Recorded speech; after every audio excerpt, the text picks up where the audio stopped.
ಮಿತ್ರರೇ ನಮಸ್ಕಾರ.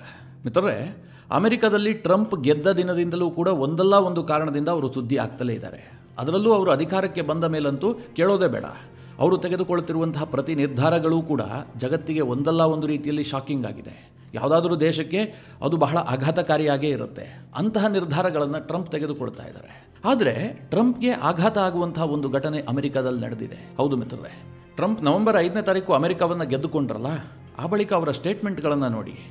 ಟ್ರಂಪ್ ಏನಾದರೂ 2ನೇ ಅವಧಿಯಲ್ಲಿ ವಿಸ್ತಾರವಾದದ ಮೊರೆ ಹೋಗ್ತಾರಾ, ಅಂದರೆ ಅಮೆರಿಕವನ್ನು ಇನ್ನಷ್ಟು ವಿಸ್ತಾರ ಮಾಡಬೇಕು ಅಂತ ಏನಾದರೂ ಹೊರಡ್ತಾರಾ ಅನ್ನುವಂಥ ಅನುಮಾನ ಸೃಷ್ಟಿಯಾಗಿತ್ತು. ಯಾಕೆಂತಂದರೆ ಟ್ರಂಪ್ ಮೊದಲಿಗೆ ಕಣ್ಣು ಹಾಕಿದ್ದು ಯಾವುದ್ರ ಮೇಲೆ? ಕೆನಡಾ ಮೇಲೆ.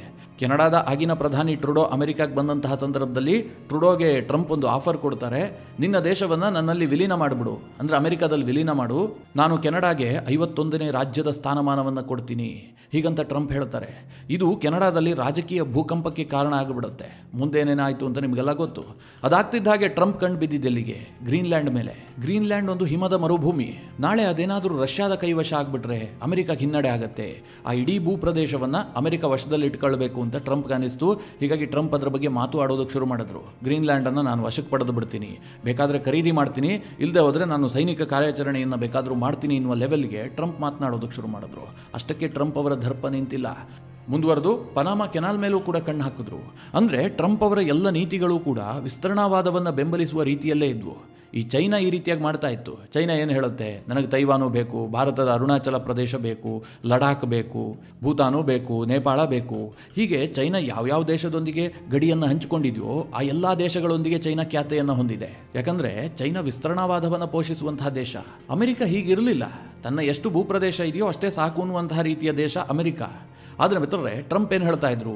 ನಾನು ವಿಸ್ತರಣೆ ಮಾಡ್ತೀನಿ, ಅಮೆರಿಕ ಇನ್ನೂ ದೊಡ್ಡದಾಗಬೇಕು, ಈ ರೀತಿಯ ವಾದವನ್ನು ಮಂಡಿಸ್ತಾ ಇದ್ರು. ವಿಪರ್ಯಾಸ ಏನು ಗೊತ್ತಾ? ಈಗ ಅಮೆರಿಕವೇ ಇಬ್ಬಾಗ ಆಗುವ ಹಂತಕ್ಕೆ ಬಂದು ನಿಂತಿದೆ.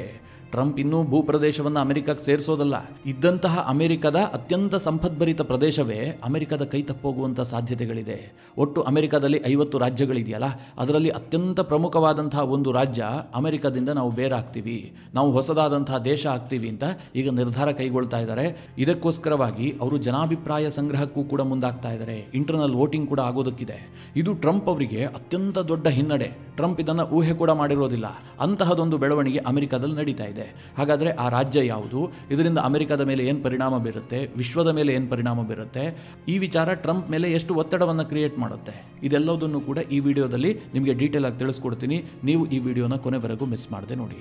ನಾನು ಇಷ್ಟೊತ್ತು ದೊಡ್ಡ ಪೀಠಿಕೆ ಹಾಕಿದ್ದು ಅಮೆರಿಕದ ಕ್ಯಾಲಿಫೋರ್ನಿಯಾ ರಾಜ್ಯದ ಬಗ್ಗೆ.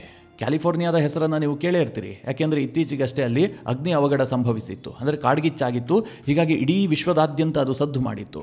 ಈಗ ಅದೇ ಕ್ಯಾಲಿಫೋರ್ನಿಯಾ ಮತ್ತೆ ಸದ್ದು ಮಾಡ್ತಾ ಇದೆ. ಅದು ಯಾಕೆ ಕೇಳಿದ್ರೆ, ಕ್ಯಾಲಿಫೋರ್ನಿಯಾ ರಾಜ್ಯ ಒಂದು ತೀರ್ಮಾನ ಮಾಡಿದೆ, ನಾವು ಅಮೆರಿಕದಿಂದ ಹೊರಗೆ ಬರಬೇಕು. ನೀವು ಈ ಹಿಂದೆ ಬ್ರೆಕ್ಸಿಟ್ ಬಗ್ಗೆ ಕೇಳಿದ್ರಿ.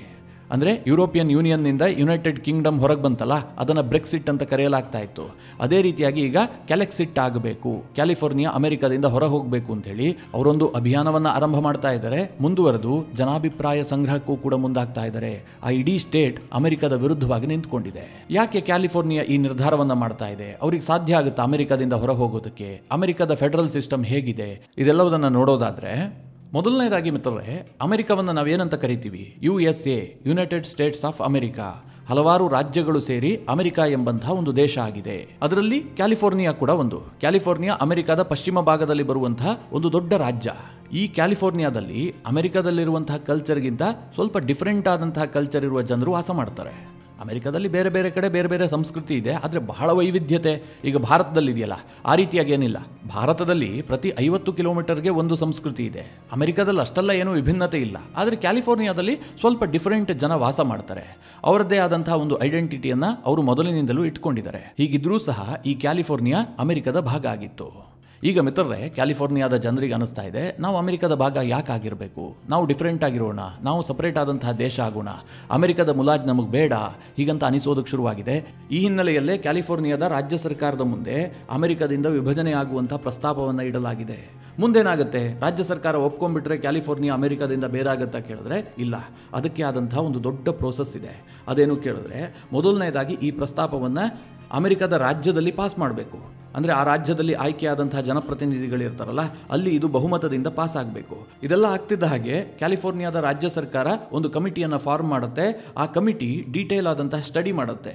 ಅಮೆರಿಕದಿಂದ ಬೇರೆ ಆದರೆ ಏನೇನು ಲಾಭ ಇದೆ, ಏನು ನಷ್ಟ ಇದೆ, ಏನೇನು ಚಾಲೆಂಜಸ್ ಎದುರಾಗಬಹುದು, ಇದೆಲ್ಲದರ ಕುರಿತಾಗಿ ಅವರು ಒಂದು ಡೀಟೇಲ್ ಆದಂತಹ ಸ್ಟಡಿ ಮಾಡಿ ಆ ರಿಪೋರ್ಟನ್ನು ಕ್ಯಾಲಿಫೋರ್ನಿಯಾದ ಸರ್ಕಾರಕ್ಕೆ ಸಲ್ಲಿಕೆ ಮಾಡ್ತಾರೆ. ಅನಂತರ ಅದರ ಬಗ್ಗೆ ಜನಾಭಿಪ್ರಾಯ ಸಂಗ್ರಹ ಆಗುತ್ತೆ. ಅಂದರೆ ಜನರ ಮುಂದೆ ವೋಟಿಂಗ್ ನಡೆಯುತ್ತೆ. ಯಾವ ಮಾದರಿಯಲ್ಲಿ ವೋಟಿಂಗ್ ನಡೆಯುತ್ತೆ ಅಂತಂದರೆ, ಈಗ ಕ್ಯಾಲಿಫೋರ್ನಿಯಾದಲ್ಲಿ ಒಟ್ಟು 400 ಜನ ವಾಸ ಮಾಡ್ತಾ ಇದ್ದಾರೆ ಅಂತಂದರೆ ಅದರಲ್ಲಿ 200 ಜನ ಆ ವೋಟಿಂಗ್ನಲ್ಲಿ ಭಾಗಿಯಾಗಬೇಕು. ಅಂದರೆ ಆ ರಾಜ್ಯದ 50% ಮಂದಿ ಆ ವೋಟಿಂಗ್ನಲ್ಲಿ ಭಾಗಿಯಾಗಬೇಕು. ಹಾಗೆ ಭಾಗಿಯಾದಂತಹ ವೋಟಿಂಗ್ ಪೈಕಿ 55% ಏನಾದರೂ ವಿಭಜನೆಯ ಪರವಾಗಿ ಬಂದಿದ್ದೆ ಆದರೆ, ಅಂದರೆ ಆ ರಾಜ್ಯದಲ್ಲಿ 400 ಜನ ವಾಸ ಮಾಡ್ತಾ ಇದ್ರೆ ಅದರಲ್ಲಿ 200 ಜನ ವೋಟಿಂಗ್ನಲ್ಲಿ ಭಾಗಿಯಾಗಬೇಕು. ಅದರಲ್ಲಿ 55% ಅಂದರೆ 110 ಮತಗಳು ಬರಬೇಕು.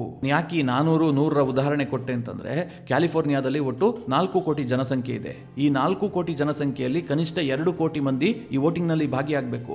ಆ 2 ಕೋಟಿ ಮಂದಿಯಲ್ಲಿ 1,10,00,000 ಮಂದಿ ಅಮೆರಿಕದಿಂದ ನಾವು ವಿಭಜನೆ ಆಗ್ತೀವಿ, ಕ್ಯಾಲಿಫೋರ್ನಿಯಾ ಸಪರೇಟ್ ಆದಂತಹ ದೇಶ ಆಗಬೇಕು ಅಂತ ಮತ ಹಾಕಬೇಕು. ಆಗ ಮಾತ್ರ ಕ್ಯಾಲಿಫೋರ್ನಿಯಾ ವಿಭಜನೆಯ ಪ್ರಸ್ತಾಪ ಪಾಸ್ ಆಗುತ್ತೆ. ಹಾಗೆ ವಿಭಜನೆಯ ಪ್ರಸ್ತಾಪ ಪಾಸ್ ಆದ ತಕ್ಷಣಕ್ಕೆ ಅಮೆರಿಕದಿಂದ ಅವರು ಬೇರೆ ಆಗ್ತಾರಾ? ಅದು ಸಾಧ್ಯ ಆಗೋದಿಲ್ಲ. ಇದು ನಂತರ US ಕಾಂಗ್ರೆಸ್ನಲ್ಲಿ ಪಾಸ್ ಆಗಬೇಕು. ಇದು ಮಿತ್ರರೇ ಸ್ವಲ್ಪ ಕ್ಲಿಷ್ಟಕರವಾದಂತಹ ವಿಚಾರ. ಯಾಕೆ ಅಂತಂದ್ರೆ, ಈಗ US ಕಾಂಗ್ರೆಸ್ನಲ್ಲಿ ಬಹುಮತ ಇರುವಂಥದ್ದು ಟ್ರಂಪ್ ಅವರ ರಿಪಬ್ಲಿಕನ್ ಪಕ್ಷ ಇದೆ. ಇವರು ಯಾವ ಕಾರಣಕ್ಕೂ ಕೂಡ ಇದನ್ನು ಪಾಸ್ ಮಾಡೋದಕ್ಕೆ ಬಿಡೋದಿಲ್ಲ. ಅಲ್ಲಿಗೆ ಈ ಪ್ರಸ್ತಾವನೆ ಪಾಸ್ ಆಗಿ ಕ್ಯಾಲಿಫೋರ್ನಿಯಾ ಬೇರಾಗುತ್ತೆ ಎನ್ನುವಂಥದ್ದಕ್ಕೆ ಸಾಕಷ್ಟು ಅಡೆತಡೆಗಳಿದೆ. ಇದಕ್ಕೆ ಅಮೆರಿಕದಲ್ಲಿ ಸಾಕಷ್ಟು ಸಾಂವಿಧಾನಿಕ ಬದಲಾವಣೆಗಳಾಗಬೇಕು. ಅದೆಲ್ಲ ಕಷ್ಟ ಸಾಧ್ಯ, ಬಹಳ ಕಠಿಣವಾದಂತಹ ಹಾದಿ. ಈಗ ನಿಮಗೊಂದು ಪ್ರಶ್ನೆ ಬರ್ತಾ ಇರಬಹುದು, ಎಲ್ಲರೂ ಕೂಡ ಅಮೆರಿಕ ಜೊತೆಗೆ ಸೇರಿಕೊಳ್ಬೇಕು, ಅಮೆರಿಕ ಅತ್ಯಂತ ಅದ್ಭುತವಾದಂತಹ ದೇಶ, ಅದರ ಎಕಾನಮಿ ದೊಡ್ಡದಾಗಿದೆ, ವಿಶ್ವದ ಹಿರಿಯಣ್ಣ, ಹೀಗೆಲ್ಲ ಭಾವಿಸ್ತಾ ಇರ್ತಾರೆ. ಅಮೆರಿಕದ ಸಿಟಿಸನ್ಶಿಪ್ಗೋಸ್ಕರವಾಗಿ ಪೈಪೋಟಿ ನಡೆಸ್ತಾ ಇರ್ತಾರೆ. ಹೀಗಿರುವಂತಹ ಸಂದರ್ಭದಲ್ಲಿ ಕ್ಯಾಲಿಫೋರ್ನಿಯಾ ಯಾಕೆ ಹೊರ ಹೋಗೋದಕ್ಕೆ ಬಯಸ್ತಾ ಇದೆ? ಅದು ಸ್ವತಂತ್ರ ದೇಶ ಆಗೋದಕ್ಕೆ ಯಾಕೋಸ್ಕರವಾಗಿ ಅವರು ಯೋಚನೆ ಮಾಡ್ತಾ ಇದ್ದಾರೆ? ಹೀಗೆಲ್ಲ ನಿಮಗೊಂದು ಪ್ರಶ್ನೆ ಬರಬಹುದಲ್ವಾ? ಇಲ್ಲೇ ಇರೋದು ಇಂಟ್ರೆಸ್ಟಿಂಗ್ ವಿಚಾರ ಮಿತ್ರರೇ. ಇವತ್ತು ಅಮೆರಿಕ ವಿಶ್ವದ ದೈತ್ಯ ಎಕಾನಮಿ, ಯಾವುದೇ ಡೌಟ್ ಇಲ್ಲ. ಆದರೆ ಈ ಅಮೆರಿಕದ ಎಕಾನಮಿಗೆ ಅತಿ ದೊಡ್ಡ ಕೊಡುಗೆ ಕೊಡುವಂಥದ್ದು ಯಾರು? ಇದೇ ಕ್ಯಾಲಿಫೋರ್ನಿಯಾ. ಅಮೆರಿಕದ ಓವರ್ ಆಲ್ ಎಕಾನಮಿಯಲ್ಲಿ ಕ್ಯಾಲಿಫೋರ್ನಿಯಾದ ಕೊಡುಗೆ ಬಂದ್ಬಿಟ್ಟು $4.1 ಟ್ರಿಲಿಯನ್. ಭಾರತದ ಎಕಾನಮಿಗೆ ಸರಿಸಮ ಈ ಒಂದು ಕ್ಯಾಲಿಫೋರ್ನಿಯಾದ ಎಕಾನಮಿ. ಜೊತೆಗೆ ಇದಕ್ಕೆ ವಿಶ್ವದಲ್ಲೇ 5ನೇ ಸ್ಥಾನ ಇದೆ. ಬ್ರಿಟನ್, ಆಸ್ಟ್ರೇಲಿಯಾ, ಕೆನಡಾ ಈ ಎಲ್ಲ ದೇಶಗಳ ಎಕಾನಮಿಗಿಂತಲೂ ಕೂಡ ಕ್ಯಾಲಿಫೋರ್ನಿಯಾದ ಎಕಾನಮಿ ದೊಡ್ಡ ಗಾತ್ರದ್ದಾಗಿದೆ. ಅಷ್ಟೊಂದು ಪ್ರಭಾವಯುತವಾದಂತಹ ರಾಜ್ಯ ಆಗಿದೆ. ಹೀಗಾಗಿ ಅವ್ರಿಗೆ ಏನು ಅನ್ನಿಸ್ತಾ ಇದೆ, ನಾವ್ಯಾಕೆ ಅಮೆರಿಕದ ಮುಲಾಜಲ್ಲಿರಬೇಕು? ನಾವು ಸಪರೇಟ್ ಆದಂತಹ ದೇಶ ಆದರೆ ಇನ್ನೂ ಕೂಡ ವೆಲ್ಫೇರ್ ಸ್ಟೇಟ್ ಆಗಬಹುದು, ನಾವು ಅತ್ಯದ್ಭುತವಾಗಿ ಬದುಕಬಹುದು, ವಿಶ್ವದಲ್ಲೇ ಯಾವ ದೇಶವೂ ಇರೋದಕ್ಕೆ ಸಾಧ್ಯ ಇಲ್ಲ ಅಂತಹ ಒಂದು ದೇಶವಾಗಿ ನಾವು ರೂಪುಗೊಳ್ಳಬಹುದು ಅಂತ ಕ್ಯಾಲಿಫೋರ್ನಿಯಾದ ಜನರಿಗೆ ಅನ್ನಿಸ್ತಾ ಇದೆ. ಇದೇನು ಹೊಸ ಪ್ರಸ್ತಾವನೆ ಏನಲ್ಲ. 2015ರಿಂದಲೂ ಕೂಡ ಇಂತಹ ಚರ್ಚೆಗಳಿದ್ವು. ಆದರೆ ಅದಕ್ಕೆ ಹೆಚ್ಚಿನ ಮನ್ನಣೆ ಸಿಕ್ಕಿರಲಿಲ್ಲ. ಈಗ ಟ್ರಂಪ್ ಮತ್ತೆ ಅಧಿಕಾರಕ್ಕೆ ಬರ್ತಿದ್ದಂತೆ ಕೆಲ ವಿಚಾರಗಳಲ್ಲಿ ಈ ಕ್ಯಾಲಿಫೋರ್ನಿಯಾ ಸಿಕ್ಕಾಪಟ್ಟೆ ಬೇಸರಗೊಂಡಿದೆ. ಅದಕ್ಕೆ ರಾಜಕೀಯ ಕಾರಣಗಳು ಕೂಡ ಇದೆ. ಇವತ್ತು ಮಿತ್ರರೇ, ಅಮೆರಿಕದಲ್ಲಿ ಈ ಕ್ಯಾಲಿಫೋರ್ನಿಯಾ ರಾಜ್ಯವನ್ನ ಡೆಮಾಕ್ರೆಟಿಕ್ಗಳ ಭದ್ರಕೋಟೆ ಅಂತ ಕರೆಯಲಾಗುತ್ತೆ. ಈ ಕ್ಯಾಲಿಫೋರ್ನಿಯಾವನ್ನ ಟ್ರಂಪ್ ಅವರ ರಿಪಬ್ಲಿಕನ್ ಪಕ್ಷ ಗೆದ್ದೇ ಇಲ್ಲ, ಗೆಲ್ಲೋದಕ್ಕೆ ಸಾಧ್ಯವೇ ಇಲ್ಲ. ಅಲ್ಲಿ ಪ್ರತಿ ಬಾರಿ ಗೆಲ್ಲೋದು ಕೂಡ ಡೆಮಾಕ್ರೆಟಿಕ್ ಪಕ್ಷವೇ. ಅಲ್ಲಿ ಸ್ಥಳೀಯ ಆಡಳಿತ ಇರುವಂತಹದ್ದು ಕೂಡ ಡೆಮಾಕ್ರೆಟಿಕ್ಗಳದ್ದೇ. ಹೀಗಾಗಿ ಅವರಿಗೆ ಟ್ರಂಪ್ ಅಡ್ಮಿನಿಸ್ಟ್ರೇಷನ್ನಲ್ಲಿ ಇರೋದಕ್ಕೆ ಇಷ್ಟ ಇಲ್ಲ. ಟ್ರಂಪ್ ಅಡ್ಮಿನಿಸ್ಟ್ರೇಷನ್ ಕ್ಯಾಲಿಫೋರ್ನಿಯಾದ ವಿರುದ್ಧವಾಗಿರುತ್ತೆ, ಇದು ಕ್ಯಾಲಿಫೋರ್ನಿಯಾ ರಾಜ್ಯದ ಅಭಿವೃದ್ಧಿಯ ವಿರುದ್ಧವಾಗಿರುತ್ತೆ ಅಂತ ಅವರಿಗೆ ಅನಿಸೋದಕ್ಕೆ ಶುರುವಾಗಿದೆ. ಹೀಗಾಗಿ ನಾವು ಸ್ವತಂತ್ರ ದೇಶ ಆಗ್ತೀವಿ ಅಂತ ಅವರೊಂದು ಡಿಮ್ಯಾಂಡನ್ನು ಇಟ್ಕೊಂಡಿದ್ದಾರೆ. ಇದಕ್ಕೋಸ್ಕರವಾಗಿ ಜನಾಭಿಪ್ರಾಯ ಸಂಗ್ರಹಕ್ಕೂ ಕೂಡ ಮುಂದಾಗ್ತಾ ಇದ್ದಾರೆ. ಇನ್ನು ಈ ಕ್ಯಾಲಿಫೋರ್ನಿಯಾದಲ್ಲಿ ಅಮೆರಿಕದ ಅತಿ ದೊಡ್ಡ ಕಂಪನಿಗಳ ಹೆಡ್ ಕ್ವಾರ್ಟರ್ಸ್ ಇದೆ. ಉದಾಹರಣೆಗೆ ಗೂಗಲ್ ಇರಬಹುದು, ಯೂಟ್ಯೂಬ್ ಇರಬಹುದು, ಮೆಟಾ ಇರಬಹುದು, ಟೆಸ್ಲಾ ಇರಬಹುದು. ಎಲ್ಲ ಕಂಪನಿಗಳ ಹೆಡ್ ಕ್ವಾರ್ಟರ್ಸ್, ಪ್ರಮುಖ ಕಚೇರಿಗಳು ಈ ಕ್ಯಾಲಿಫೋರ್ನಿಯಾದಲ್ಲಿದೆ. ಅತ್ಯಂತ ಶ್ರೀಮಂತವಾದಂತಹ ರಾಜ್ಯ. ಒಂದು ವೇಳೆ ಈ ಕ್ಯಾಲಿಫೋರ್ನಿಯಾ ಏನಾದರೂ ಅಮೆರಿಕದಿಂದ ಬೇರೆ ಆಗಿದ್ದೆ ಆದರೆ ಅಮೆರಿಕಾಗೆ ಬಹಳ ದೊಡ್ಡ ಆಘಾತ ಆಗುತ್ತೆ. ಅಮೆರಿಕದ ಎಕಾನಮಿಗೆ ದೊಡ್ಡ ಹೊಡೆತ ಕೊಡುತ್ತೆ. ಹೇಗೆ ಸೋವಿಯತ್ ಯೂನಿಯನ್ ಪತನಗೊಂಡ ಬಳಿಕ ರಷ್ಯಾ ಸಾಕಷ್ಟು ವೀಕ್ ಆಯಿತೋ ಅದೇ ಪರಿಸ್ಥಿತಿ ಅಮೆರಿಕಾಗೂ ಕೂಡ ನಿರ್ಮಾಣ ಆಗುತ್ತೆ. ಅದಕ್ಕೆ ಹೋಲಿಸೋದಕ್ಕೆ ಸಾಧ್ಯ ಇಲ್ಲ, ಯಾಕೆಂದ್ರೆ ಸೋವಿಯತ್ ಯೂನಿಯನ್ 15 ದೇಶಗಳಾಗಿ ವಿಭಜನೆಗೊಂಡು ಬಿಡ್ತು. ಆದರೆ ಅಮೆರಿಕದಿಂದ ಕ್ಯಾಲಿಫೋರ್ನಿಯಾ ಒಂದು ರಾಜ್ಯ ಮಾತ್ರ ಹೊರ ಹೋಗುತ್ತೆ. ಆದರೂ ಕೂಡ ಆ ರಾಜ್ಯದ ಪ್ರಭಾವ ಇದೆಯಲ್ಲ ಅಮೆರಿಕದ ಮೇಲೆ ಬಹಳಷ್ಟಿದೆ. ಹೀಗಾಗಿ ಅಮೆರಿಕಾಗೆ ಒಂದು ಕೈ ಕತ್ತರಿಸಿದ ಹಾಗಾಗುತ್ತೆ. ಇಲ್ಲೊಂದು ಇಂಟ್ರೆಸ್ಟಿಂಗ್ ವಿಚಾರ ಇದೆ. ನೀವು ಇದನ್ನೆಲ್ಲ ಕೇಳಿದಾಗ ನಿಮ್ಗೆ ಅನಿಸ್ತಾ ಇರಬಹುದು, ಅದು ಡೆಮಾಕ್ರೆಟಿಕ್ ಪಕ್ಷದ ಭದ್ರಕೋಟೆ, ಹೀಗಾಗಿ ಡೆಮಾಕ್ರೆಟಿಕ್ ಪಕ್ಷ ಅದಕ್ಕೆ ಸಪೋರ್ಟ್ ಮಾಡಬಹುದು, ಕ್ಯಾಲಿಫೋರ್ನಿಯಾ ವಿಭಜನೆ ಆದರೆ ಡೆಮಾಕ್ರೆಟಿಕ್ ಪಕ್ಷಕ್ಕೆ ಲಾಭ ಆಗಬಹುದು ಅಂತ ಕೆಲವರಿಗೆ ಅನಿಸ್ತಾ ಇರಬಹುದು. ಆದರೆ ಇಲ್ಲೊಂದು ಟ್ವಿಸ್ಟ್ ಇದೆ. ಈಗ ಅಮೆರಿಕದಲ್ಲಿ ಅಧಿಕಾರವನ್ನು ಹಿಡಿಬೇಕು ಅಂತಂದರೆ ಅಮೆರಿಕದಲ್ಲಿ ಒಟ್ಟು 270 ಸೀಟ್ಗಳನ್ನು ಗೆಲ್ಲಬೇಕು. ಯಾರು 270 ಸೀಟ್ಗಳನ್ನು ಗೆಲ್ತಾರೋ ಅವರು ಅಮೆರಿಕದ ಅಧ್ಯಕ್ಷರಾಗ್ತಾರೆ. ಯಾವಾಗ ಅಮೆರಿಕದಲ್ಲಿ ಡೆಮಾಕ್ರೆಟಿಕ್ ಪಕ್ಷ ಅಧಿಕಾರಕ್ಕೆ ಬರುತ್ತಲ್ಲ, ಅದರಲ್ಲಿ ಪ್ರಮುಖವಾದಂತಹ ರೋಲ್ ನಿಭಾಯಿಸುವಂತಹದ್ದು ಇದೇ ಕ್ಯಾಲಿಫೋರ್ನಿಯಾ. ಯಾಕೆ ಅಂತಂದರೆ ಕ್ಯಾಲಿಫೋರ್ನಿಯಾದಲ್ಲಿ ಒಟ್ಟು 55 ಸೀಟ್ಗಳಿದ್ದಾವೆ. ಅಮೆರಿಕದಲ್ಲಿ ಡೆಮಾಕ್ರೆಟಿಕ್ಗಳಿಗೆ 270 ಸೀಟ್ ಬರೋದಕ್ಕೆ 55 ಸೀಟನ್ನು ಕ್ಯಾಲಿಫೋರ್ನಿಯಾವೇ ಕೊಡುಗೆ ಕೊಡುತ್ತೆ. ಯಾಕೆಂದರೆ ಕ್ಯಾಲಿಫೋರ್ನಿಯಾದಲ್ಲಿ ರಿಪಬ್ಲಿಕನ್ ಪಕ್ಷ ಗೆದ್ದೇ ಇಲ್ಲ, ಗೆಲ್ಲೋದೂ ಇಲ್ಲ.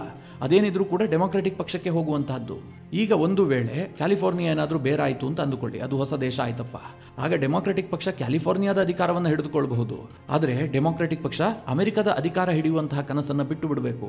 55 ಸೀಟು ಕ್ಯಾಲಿಫೋರ್ನಿಯಾದ್ದು ಬರಲಿಲ್ಲ ಅಂತಂದರೆ ಯಾವುದೇ ಕಾರಣಕ್ಕೂ ಕೂಡ ಡೆಮಾಕ್ರೆಟಿಕ್ ಪಕ್ಷ ಅಮೆರಿಕದಲ್ಲಿ 270ರ ಮಾರ್ಜಿನ್ ಅನ್ನು ರೀಚ್ ಆಗೋದಕ್ಕೆ ಸಾಧ್ಯ ಇಲ್ಲ. ಇದೊಂದು ರೀತಿಯಲ್ಲಿ ರಿಪಬ್ಲಿಕನ್ ಪಕ್ಷಕ್ಕೆ ವರದಾನ ಆಗಿ ಪರಿಣಮಿಸಬಹುದು. ಮಿತ್ರರೇ, ಈ ಚರ್ಚೆಗಳೆಲ್ಲ ಬಹಳ ಮುಂದಿನದ್ದು, ಆದರೂ ಕೂಡ ಈ ಸಾಧ್ಯತೆಗಳಿದೆ.